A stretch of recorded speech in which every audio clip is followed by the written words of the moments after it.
Hey guys, welcome back to the channel. Welcome to the continuing series of the Fangoria Volume 1 series. This is episode number 15. So let's get right into it. So we have the main article is Halloween 2. This was actually a hard issue to get when I was collecting these. I guess because of the cover, sometimes, or the rarity of it. I don't know, but yeah, this was a little bit tough to find. But anyway, Halloween 2 on the set, the Swamp Thing, Hitchcock Television Legacy, Siskel and Ebert Talk Back. Behind Rocky Horror, Shock Treatment, 2 movie contests. We got Tom Berman Behind the Beast, Jamie Lee Curtis, An End to Terror. Yeah, they were kind of questioning whether they'll be able to get her for this issue, so I guess they obviously did. Incredible for an interview, and Incredible Creatures of Harryhausen. I think that's a continuation as well. So let's get right into this. From the creator crew of Starlog Press, Because You Demanded It, Comics World.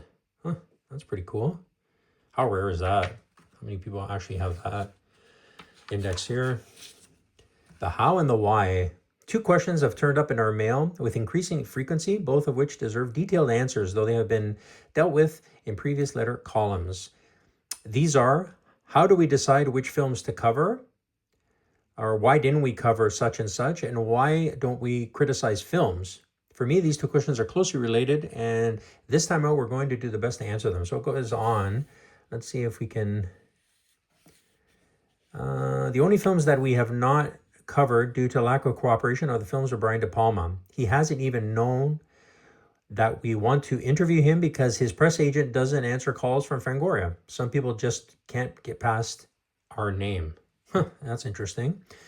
Will our coverage be unique? Even if Fangoria happens to be your favorite magazine, we know it's not the only one you read. If other magazines give you Conan up the kazoo, don't expect to read the same stuff here. That's true. You got to be unique, right? Very cool. Interesting. All right, so let's go into the postal zone here. Always fun. My favorite, of course. Something has been bothering me is all that those censored Gene Siskel and Robert Ebert have been doing our favorite movies. Could you please print an address or we could write to them about this? Sorry, we censored your letter, but since you're talented to our guest this issue, we decided to call moratorium and the name calling. Very cool. Very cool. Yeah, they were very divisive, obviously, for the people in the community there. Okay, continue on. Now it's a big postal zone now. Let's see. Poetry corner. Someone wrote a poem. Great poem, Ken. Keep it up. Very cool. I beg to differ with John Carpenter's expression in Fangoria 14 that no American company has shown any interest in putting out a Halloween album. Very interesting. What else? A mystery solved. In reply to Brooke Perry's the previous letter that we read in the previous issue, that it didn't contain those certain scenes. One movie does contain all of them. I'm surprised he did not mention it as scenes from H.G. Lewis film Blood Feast. Since it seems Brooke would like to see those scenes, the nearest Super 8 film outlet is likely to have the trailer, which contains all of the scenes mentioned. Isn't interesting? Someone actually pointed that out and wrote about that. Very cool.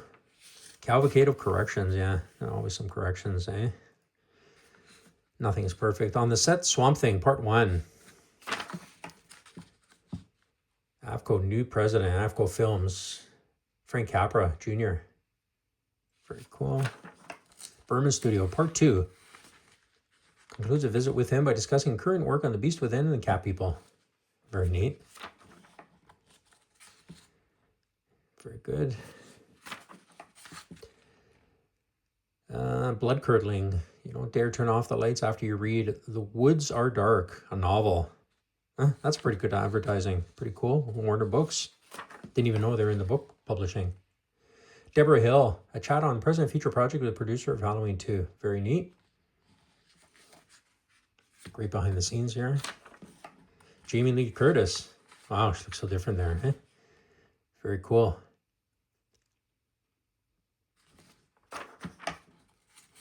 So there's an interview with her. Extensive interview. Hitchcock Legacy, Part 2, Murder in the Living Room.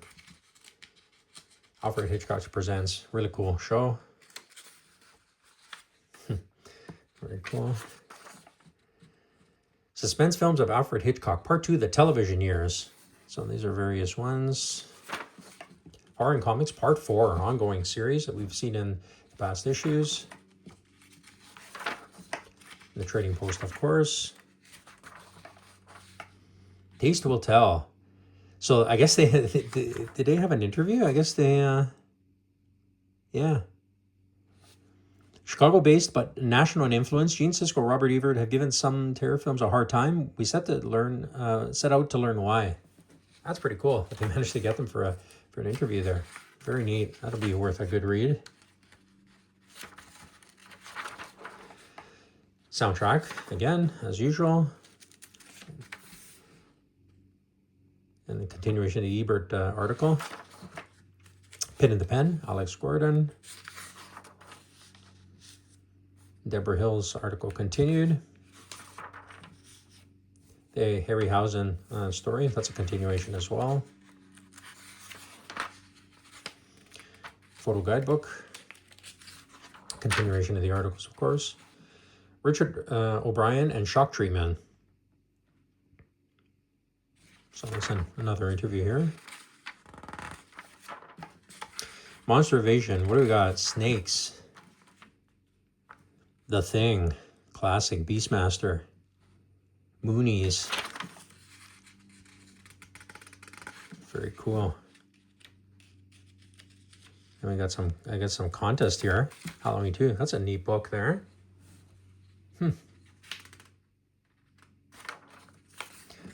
Just some more interviews here. Or not interviews rather, but continuation of different things. Films rather. Poltergeist. Classified ads. Still a few left. Some books. Things to come. As we approach the end of our best year in memory for horror films, rumor has it that the very best is yet to come. Ghost Story is coming your way in December. In advance, the word is reliable. It's going to be the most exciting film of the year. Really good film. Elephant Man Come to Life. Quest for Fire. On sale December 29th. Just a wrap up here of this article. And then we have Bizarre Beauties by Death Studios. Very cool. Very expensive too for the time. So that's going to do it for issue 15, episode 15. If you like and subscribe, and watch out for more on the channel. Take care.